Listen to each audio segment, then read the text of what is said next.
भगवान से भगवान नाम अलग है,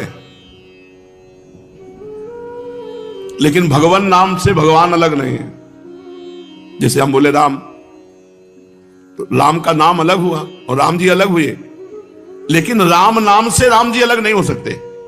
भगवान से नाम अलग है, लेकिन नाम में भगवान अभिन्न है, विराजमान है। इसलिए जो नाम जप कर रहा है वो हर समय भगवान के सानिध्य में है। हम बोल रहे राधा राधा, तो राधा किशोरी हमारे जिह्वा में राधा नाम रूप में विराजमान है। नाम के अंदर भगवान है और भगवान के अंदर सब ज्ञान, ऐश्वर्य, माधुर्य, प्रेम सब कुछ समाया हुआ है। अर्थात नाम जपने वाले को समस्त ज्ञान, ऐश्वर्य, माधुर्य, लीला सब कुछ प्राप्त हो जाएगा। बस तुम नाम जपते रहो। नाम, गोस्वामी जी की ये चौपाई तो सबने सुनी होगी। नाम लेत भव सिंधु सुखाही, करहु विचार सुजन मन माही। ऐ सुजन, ऐ सुंदर जानकार, ये बात मेरी जान लो कि नाम लेते ही भव समुद्र सूख जाता है। अब विचार करो कौन सा साधन श्रेष्ठ। नाम लेते ही भव समुद्र से पार होने की बात जाने दो, सूख जाता है। पूज्य पादुड़िया बाबा जी कहते हैं। ये चौपाई तो सब लोग गाते सुनते हैं, पर क्या मां तो समझ पा रहे हैं कि चौपाई क्या कह रही है? कि नाम से बढ़कर कुछ नहीं है, निरंतर नाम जप करो। पर कौन नाम जप करता है? कोई बिरला ही। भगवान तो अनंत सौंदर्य की खान है, उनकी ओर मन नहीं जाता। क्यों? क्योंकि तुम नाम जप नहीं करते। नाम जप करो, फिर देखो तुम्हारा मन भगवान के अनंत सौंदर्य में पहुंच जाएगा। अपना पुरुषार्थ केवल इस बात का है कि हम नाम जप करें। भगवत कृपा इसी बात की है कि तुम्हारे में नाम जप करने की रुचि हो जाए। ऋषियों ने ये समस्त साधनों को शोध करके उनका सारांश निकाला। ऋषियों ने समस्त शास्त्रों के साधनों को शोध करके सारांश निकाला। जगत चिंतन छोड़कर भगवत चिंतन करना ही सब साधनों का निचोड़ है। चाहे योग हो, चाहे ज्ञान हो, चाहे भक्ति हो, चाहे कर्म योग हो। संसार का चिंतन छूट जाए और भगवत चिंतन हो, यही सब साधनों का फल है। जगत चिंतन देहाशक्ति, भगवत चिंतन भगवदाशक्ति। भगवत चिंतन करने से ये देह भी दिव्य हो जाता है, देह भी दिव्य हो जाता है। सर्वदा जो भगवान का चिंतन करते रहते हैं, भगवान नाम की रट लगा देते हैं, कलयुग स्पर्श नहीं करता ऐसे साधकों का। नहीं तो कलयुग के स्पर्श मात्र से बुद्धि भ्रष्ट हो जाती है। कलयुग कर्म न धर्म विवेकु, राम नाम अवलंबने को। कलयुग में धर्म कर्म सब विशेष फलदायी नहीं रह गए, केवल भगवान नाम। कलयुग केवल नाम आधारा, सुमिर सुमिर नर उतरे। केवल भगवान नाम। जो जितना अधिक नाम जप करेगा उतना ही अधिक उसे आनंद की अनुभूति होगी। पहले पाप नष्ट हो जाए। पापों का नाश होने के बाद आनंद मिलता है। इसलिए जब तक नाम जप में तुम्हें आनंद ना मिले तो समझो नाम तुम्हारे पापों को भस्म कर रहा है। जिस दिन पाप नष्ट हो गए उस दिन आनंद में डूब जाओगे। बिना भगवान शंकर की कृपा के हरि नाम में प्रीति नहीं होती, हरि चरणों में प्रीति नहीं होती। अगर किसी की हरि चरणों में प्रीति है तो देवादिदेव महाशंकर ने की आराधना हुई है। पीछे बड़े बड़े महापुरुषों के जीवन चरित्र में पाया गया कि वो शिव आराधन में तत्पर रहे। पूज्य राधा बाबा, नरसिंह मेहता जी, बड़े बड़े महापुरुषों को भगवान शंकर की कृपा से, हरि भक्ति की कृपा से धाम नाम में प्रेम, राधा नाम में प्रेम, राधा धाम में प्रेम। तो जिसको हरिनाम में प्रीति ना हो रही वो भगवान शंकर से प्रार्थना करे, भगवान शंकर की आराधना करे, निश्चित हरिनाम भक्ति उसके हृदय में जागृत हो जाएगी। नाम जागृत हो जाएगा, हरि भक्ति जागृत हो जाएगी। अयोध्या वासियों से भगवान श्री राम बैठाल करके हाथ जोड़ के कहते हैं, और एक गुपुत मत सबहि कहो कर जोरी, शंकर भजन बिना नर भगति न पावई मोरी। जा पर कृपा न करही पुरारी, सो न पाव मुनि भगति हमारी। शिवद्रोही ममदास कहावा, सो नर मोही सपने हूं नहीं भावा। भगवान श्री राम जी के। हे अयोध्यावासियों, मैं हाथ जोड़कर सबसे प्रार्थना करता हूं, एक अपने मन की गुप्त बात कहता हूं। भगवान शंकर के भजन के बिना कोई मेरी भक्ति नहीं प्राप्त कर सकता। अगर कोई भगवान शंकर से द्रोह करे और मेरा दास कहलाए तो स्वप्न में भी मुझे वो अच्छा नहीं लगता। जिस पर भगवान त्रिपुरारी महादेव जी की कृपा नहीं होती वो मेरी भक्ति को प्राप्त नहीं होता। इसलिए बाबा भी कह रहे हैं, यदि हरि भक्ति हरि नाम में प्रीति ना हो रही हो तो शंकर जी को एक लोटा जल चढ़ा दिया करो। हर हर महादेव। वो एक चुल्लू जल से, एक बिल्व पत्र से, एक ककौड़ा धाक और धतूर का फल, इतने से ही वो प्रसन्न हो जाते हैं। बड़े औधर दानी हैं, बड़े आशुतोष हैं। जिस व्यक्ति का जिस मंत्र में गुरुदेव ने प्रवेश दिया हो उसी मंत्र का जप करना चाहिए। अन्य जगह से पढ़ लिख के मंत्र जपने से सिद्धि नहीं होती, गुरु के श्रीमुख से कान में सुनने से होती है। जो दूसरों की संपत्ति का त्याग करता है, पर स्त्री का दूषित भाव से चिंतन करना त्याग करता है, यथालाभ संतुष्ट रहता है, उसमें बहुत जल्दी नाम जप स्फुरित हो जाता है। मानो ये बात करें कि नाम जप करते हुए यदि नाम जप में प्रीति नहीं हो रही तो ये स्थान देख लो। दूसरे की संपत्ति का अपहरण करना, दूसरे की स्त्री के प्रति दोष दृष्टि रखना, काम आदि भाव, पर निंदा, वैष्णव अपराध, अपवित्र भोजन, अगर इनका त्याग हो जाए तो बहुत जल्दी नाम में रुचि हो।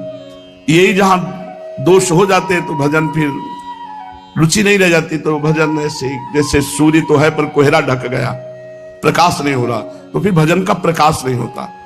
पराई माता बहनों की तरफ काम दृष्टि, अपवित्र भोजन का त्याग, वैष्णव निंदा, पर निंदा का त्याग, पराई माता बहनों की तरफ अगर हमारी दृष्टि रहेगी काम की तो हमारे भजन में रुचि नहीं होगी। भजन चाहे घंटा 2 घंटा करो, वृत्ति वहीं पहुंच जाएगी। सदगुरु की कृपा से यदि ये परहेज करते हुए नाम जप किया जाए, सदगुरु प्रदत्त मंत्र नाम, तो बहुत जल्दी सिद्ध हो जाएगा। वो सिद्ध का तात्पर्य होता बिना प्रयास के निरंतर भजन चलना। सदगुरु जो बात बता दे बस उस बात में कभी संशय मत करना, उसको पकड़ लो, पार हो जाओगे। जब कोई अधिक जप करने लगता है तो जप हृदय से उसकी नस नाड़ियों में और फिर रोम रोम में, फिर जहां बैठता है जिस जगह वहां परमाणु छा जाते हैं। विचारवान नहीं होता, विचारवान कभी प्रेमी नहीं होता। प्रेम में विचार, शर्त, सौदेबाजी, अनुकूलता ये सब नहीं होती, ये नहीं होती। प्रेम एकाकी, अपनी तरफ से प्यारे को। और इसमें जो खास बात है कि जब हम प्रियालाल के प्रेम मार्ग में चलते हैं तो बिल्कुल उतना ही पावर से संसारिक राग बढ़ता है। चढ़के मोम तुरंग पे चलिबो पावक, मोम के घोड़े पे बैठ के तो पिघल नहीं जाएगा आग में, लेकिन आपको निकलना है। चढ़के मोम तुरंग पे चलिबो पावक माही, प्रेम पंथ अति कठिन है सबको निभातना है। जैसे घर बार परिवार संसार राग शरीर राग सब त्याग करके वो प्रियालाल के प्रेम में चला।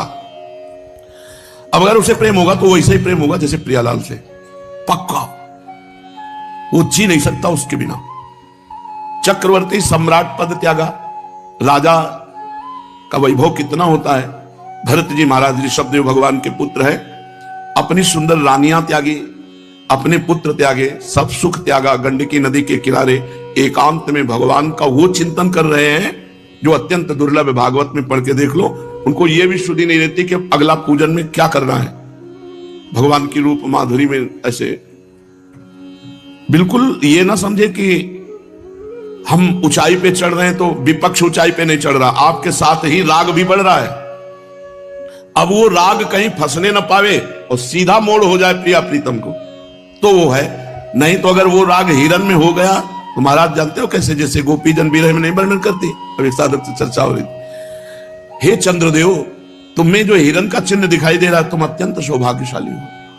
हे पृथ्वी, तुम्हें जो मेरे मृग शावक के चरण चिन्ह बने हैं, तुम अपने हृदय में उन चरण चिन्हों को धारण करने के कारण बड़ी सौभाग्य। भूल गए जैसा भगवान में प्रेम वैसे हिरन में प्रेम हो गया और भगवान का प्रेम ढक गया। एक बार भी रामकृष्ण हरि नारायण कुछ नहीं, वही हिरन, वही हिरन। अंत तो गत्वा हिरन का शरीर प्राप्त हुआ। चढ़ के मोम तुरंग पे। अगर वो किसी से भी प्यार करेगा तो उसके जैसा प्यार करने वाला त्रिभुवन में कोई नहीं होगा, क्योंकि वो त्रिभुवन पति का प्यार जिधर मुड़ेगा तो उधर इष्ट देव के समान ही प्यार करेगा। अब सामने देहाभिमानी जीव होता है, उसको लगता है मैं सुंदर हूं इसलिए प्यार कर रहे हैं, मैं गुणवान हूं इसलिए प्यार, उसका स्वभाव है। और रूपवान हो ना हो, गुणवान हो ना हो, गाली देता हो, अपमान करता हो, वो प्यार करेगा तो ऐसा ही करेगा जैसे इष्ट देव से प्यार करता है। इसीलिए साधक को बहुत बचने की जरूरत है, क्योंकि वो कोई संसारी आदमी नहीं है। भोगी आदमी प्यार नहीं करता, वो केवल भोग पर दृष्टि रखता है। और जो आशिक मिजाज होते हैं, इनको और किसी से मतलब नहीं होता, इनकी आसक्ति होती है बिना वो देखो लो धनुर्दास जी की, उतने ही बड़े महापुरुष बने जितने आसक्त थे। छाता लेके चलते थे अपनी पत्नी के सामने, उसको देखे बिना जी नहीं सकते थे। तो बाजार सामान लाना है तो अकेले जा नहीं सकते, पत्नी चलेगी, वो पीछे चलेगी तो देख नहीं पाएंगे, तो पत्नी चलती थी ऐसे, आप छाता लेकर ऐसे चलते थे उसे देखते हुए। आचार्य चरण के पास सूचना पहुंची तो बोले तो बहुत काम का आदमी, पूरा समिटा हुआ है, पत्नी में आसक्त, बस मोड़ दे देना है हरि की तरफ। तो जाके पूछे तुम भाई बड़ा उपहास हो रहा है तुम्हारा, बाजार में सब देख के लोग हंस रहे, तुम्हें कोई चिंता? बोले कोई परवाह नहीं। तो बोले ऐसे क्यों चल रहे उल्टा छाता लेके? तो उनका मैं जी नहीं सकता इसके रूप के बिना। मतलब कोई प्रेमी हृदय ये बातें जानता है और तो विनोद में ले लिया जाएगा, लेकिन कोई आशिक मिजाज जो वास्तविक प्रेमी है वो जानता मैं जी नहीं सकता। तो उनका रूप में आसक्त हो, बस इतनी बात है ना। अगर इससे अच्छा रूप हो तो उनका हो ही नहीं सकता। ऐसा कैसे? जे ही रंगनाथ जी सामने छूट गया छाता, छूट गई पत्नी, और बहुत बड़े महापुरुष हुए भगवान श्री रंगनाथ जी के परम भक्त धनुर्दास जी महाराज उनका नाम हुआ। गोस्वामी जी जगह जगह से अपमान तिरस्कार पाया हुआ हृदय, और जब पत्नी आई रत्नावली जी, अपार प्रेम, पूरा का पूरा भगवत प्रेम उनके ऊपर टूट पड़ा। ब्याह के बाद कभी विदा नहीं किया, कहते थे मैं जी नहीं पाऊंगा। काम भाव नहीं था, प्रेम भाव और काम भाव में अलग। काम भाव में वो अपनी क्रिया की ओर तृप्त हो गया, उदासीन हो गया। प्रेमी केवल आसक्ति की, रोम रोम में उसकी आसक्ति होती है। वो प्रेम बड़ा विचित्र कोटि का होता है। किसी गृह कार्य के लिए गए हुए थे, इतने में उनके पत्नी के भाई आए। गंगा पार ही ससुराल थी, राजापुर गंगा के उस पार, इस पार ससुराल। पत्नी ने कहा वो काम के लिए गए, चलो घर चलते थे, तो जाने नहीं देंगे। जो ही घर आए वहां पत्नी बोले वो तो मायके गई, शाम के समय था, रात्रि कैसे कैसे, और छत से आंगन में। तो उनकी पत्नी ने देखा और कहा धिक्कार है तुम्हें, जितना तुम चाम से प्यार करते हो इतना राम से प्यार करते तुम महान हो जाते। बस मानो भगवान ने उस वचन से आसक्ति का मोड़ दे दिया। गोस्वामी जी दोबारा लौट के नहीं गए, क्योंकि आशिक हृदय है ना, इसको चोट भी बहुत, छोटी सी कंकड़ी भी बहुत पहाड़ की तरह लगेगी। प्रारंभ किया, पहली बात तो जो भगवान का आशिक है उसे कोई घसीट नहीं सकता। अगर घसीट ले तो उसे गिरा नहीं सकता, और अगर गिरा भी तो प्रीतम की गोद में होगा। अब उसका पतन नहीं हो सकता, पतन नहीं हो सकता। गोस्वामी जी इतने महान रघुनाथ जी के भक्त और इतने वैराग्यवान, कहीं पूरी जिंदगी में कभी कोई अन्य आसक्ति नहीं देखी गई। एक भरोसो, एक बल, एक आस विश्वास, एक राम घनश्याम हित, चातक तुलसीदास, चातक की तरह भगवान श्री राम से प्रेम किया। तो ये जो आसक्ति हृदय में उत्पन्न होती, बड़ी सुरक्षा की आवश्यकता है, बाढ़ की आवश्यकता है, संत सदगुरुदेव की नजर की आवश्यकता है। नहीं तो आशिक मिजाज वो जहां थोड़ा सा आह्लाद आया वो संसार की तरफ भटक जाएगा। साधक को आनंद के समय उदासीन रहना चाहिए। जब हृदय में भगवदानंद की स्फूर्ति हो रही हो तो उदासीनता होनी चाहिए। बहुत ही सुकोमल हृदय हो जाता है, बहुत ही। कोई झूठ से उससे कह दे हम आपके बिना जी नहीं सकते, आप चले गए तो हम कैसे रहेंगे, और इतनी गंभीरता से इस बात को लेता है कि वैसे तो नहीं, अगर हम चले भी गए तो श्री जी तुम्हारे साथ रहेंगे। अंदर से संकल्प क्या बना, हम चले गए तो श्री जी तुम्हारे साथ रहेंगे। श्री जी से साथ दिला दे, तुम्हें पता नहीं चला, अब तुम्हारी पूरी बागडोर श्री जी के हाथ में पहुंच गई। संतों का हृदय एकदम, कहा तो गोस्वामी जी ने कि मक्खन के समान होता है, लेकिन कहा कविन पर कहे न जाना, क्योंकि निज परिताप द्रवै नवनीता और पर दुख द्रवै सो संत पुनीता। जो दूसरे के दुख को देखकर द्रवित हो जाए वही संत। तो ये जो साधुता का मार्ग है, पूरा निर्वाह करना बहुत कठिन है, क्योंकि पता नहीं जीवन की मोड़ पर कौन आकर के बोल दे कि मैं आपको बहुत प्यार करता हूं, उसका आशिक मिजाज स्वीकार कर ले कि हाँ ये प्यार करता हूं, मर गया पूरा। क्योंकि वो मोड़ पूरा होगा, अधूरा जीवन रहा नहीं है, अनन्य जीवन रहा है। तो अगर वो एक प्यार करेगा तो पूरा राम जी की तरह अनन्य होके करेगा, जैसे हिरन में भरत जी ने किया, पुरंजन ने पुरंजनी से किया, पूरा मतलब अष्ट प्रहर सेवा पूरी। कोई समझ नहीं सकता, नहीं समझ सकता, नहीं समझ सकता। हो सकता है तुम्हें देख के लगे कि बहुत नीच इंसान है, इस रूप में इतना गिरा हुआ। वो गिरा हुआ नहीं है, वो इतना आसक्त चित्त है कि उसकी महानता को तुम जान ही नहीं सकते हो। एक संत का रिक्शा में बैठा पति पत्नी जा रहे थे, पत्नी की तरफ उसकी और पीछे रिक्शा के लगे।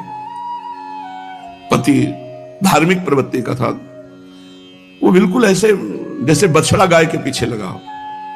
रिक्शा रुकवाया, क्या बात है, आप पीछे क्यों दौड़ रहे? तो कुछ नहीं, आप जाइए। बोले आप हमारी पत्नी को देख रहे हैं ना? बोले बस इस रूप ने ऐसा मुझे घसीटा कि बस मुझे यही लग रहा है मैं हर समय देखता रहूं, हर समय देखता रहूं। पीछे पीछे उसके घर तक रिक्शा, रूपा शक्ति, बड़ा बावरापन चढ़ता है प्रेम में। और इस प्रेम को आर पार प्रियाजू तक पहुंचा देना केवल गुरुदेव के शासन में दम है, अन्यथा नहीं नहीं, वो कहीं भी फंस जाएगा। ऐसी जगह फंस सकता है, तुम सोचोगे कि ऐसा कैसे हो सकता है। ऐसा हो सकता है क्योंकि उसके पास बहुत बड़ा धन है आसक्ति का, और वो जिधर मुड़ेगा हाहाकार मचा देगा। तो इसीलिए कहा चढ़ के मोम तुरंग पे चलिबो पावक माही, प्रेम पंथ अति कठिन है, सबको निबहत आर पार केवल प्रियाजू तक ही प्रेम पहुंचना चाहिए। बीच में कहीं भी किसी वस्तु व्यक्ति स्थान का स्पर्श ना होना चाहिए। तो कह रहे भक्त्यैक यान्यत्र कृतार्थ मानिनो, कोई तीर्थों की भक्ति, पुरियों की भक्ति, धामों की भक्ति कर रहे हैं, बड़े धीरवान महापुरुष हैं, प्रणाम है। घर परिवार छोड़ करके तीर्थ पुरियों में वास करना। धीरास तदेन तन्न वयम विदामः, कोई हरि की एकांत भक्ति कर रहा है, मैं उनको भी प्रणाम करता हूं, विवेचना नहीं कर सकता क्योंकि बहुत धैर्य की बात है एकांतिक भक्ति योग के द्वारा भगवान की आराधना करना। परंतु सब बात पीछे हो गई परंतु लगते ही, परंतु श्री राधिका माधव वल्लभम न, जिसके जीवन में राधा माधव वल्लभ नहीं बने, वल्लभ माने तो सबसे प्यारे, जिसके जीवन में सबसे प्यारे राधा माधव नहीं बने, मुझे वो रुचता नहीं। सब करो बढ़िया है, मोक्ष मिलेगा, धाम मिलेगा, परम लाभ मिलेगा सब, लेकिन मेरे को श्रीपाद कह रहे हैं, मेरे को रुचता क्या है? परंतु वृंदावन में संश्रया श्री राधिका माधव वल्लभम, वृंदावन की नवीन कुंजों में गलवहियां दिए हुए नव किशोरी नव किशोर जो वन विहार कर रहे हैं, इनमें जो आसक्त चित्त हैं, ये मेरे काम के हैं, इनका मैं संग करूंगा, इनकी चरण रज माथे पे लगाऊंगा, इनकी बात सुन, और सबको प्रणाम है, मुझे क्या, मुझे कोई लेना देना नहीं और किसी से। श्रीधाम वृंदावन ऊषर हृदय में भी दुष्ट आचरण करने वाले को भी, अधर्माचरण करने वाले को भी महाप्रेम में निमग्न कर देता है। महाप्रेम का स्वरूप क्या है? सर्वस्व से मन हटाकर एकमात्र प्रियालाल में लगा लेना। सर्वत्र से मन हट जाए और एकमात्र श्यामा श्याम में लगे, ये महाप्रेम। इसी से चरम अवस्था की उन्मादकारी महामाधुर्य रस की उपस्थिति उसके हृदय में पाई जाती है। पूज्यपाद श्री उड़िया बाबा जी महाराज, इष्ट देव के अनंत नाम है, अनंत रूप है, किंतु हमारा गुरु प्रदत्त नाम और रूप में ही अनन्य प्रेम होना चाहिए, अन्य नहीं। ये निर्णय कर लेना चाहिए। अब हमारे हृदय में चलेगा तो गुरु प्रदत्त ही, श्री राधा वल्लभ लाल को हृदय ध्यान मुख नाम, नहीं तो रसना कटो जो अन रटो निरख अन फुटो नैन। ये प्रारंभिक भक्ति नहीं, ये चरम अवस्था की पहुंची हुई भक्ति है, जो गुरु प्रदत्त नाम मंत्र इष्ट में अपने आप